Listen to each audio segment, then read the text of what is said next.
L'emploi qui repart aux États-Unis mais qui recule en France depuis plusieurs mois. Voici une des méthodes des entreprises pour faire face. Prêter ses salariés plutôt que les licencier. C'est le cas notamment pour les seniors. Tiffaine de Tricorneau, Elsa Mondingava, Florian Lemoyle. Dans cette PME, il y a un petit nouveau, pourtant pas si jeune que ça. François Barre a travaillé une dizaine d'années dans un grand groupe, Alcatel-Lucent. Mais à 55 ans, il a voulu se lancer un nouveau défi. Depuis 4 mois, il dirige les commerciaux de cette PME.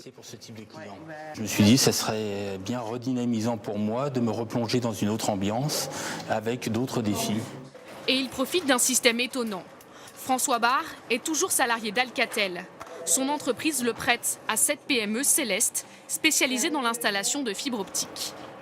Le système est prévu par la loi pour aider les entreprises à gérer leurs seniors. Mais il y a des conditions. Le salarié doit être volontaire et le prêt non lucratif. Le grand groupe ne facture qu'une partie du salaire et les charges au centime près. Résultat, cette petite société Céleste a pu s'offrir les services de quelqu'un d'expérimenté à moindre coût. Il va nous coûter 56 000 € et nous bénéficions d'une subvention de 20 000 €. Donc au total, en fait, nous avons un salarié expérimenté pour 36 000 € par an. Pour Alcatel, ce prêt a un avantage.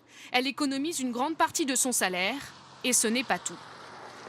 On a des salariés qui doivent travailler de plus en plus tard et se pose la question de cette dernière partie de carrière, j'aurais tendance à dire, et de retrouver aussi une envie d'aller travailler, des nouveaux challenges à conquérir et un nouveau support et à se sentir utile tout simplement.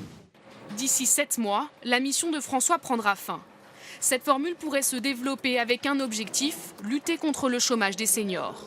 La France compte aujourd'hui près d'1 million de demandeurs d'emploi de plus de 50 ans.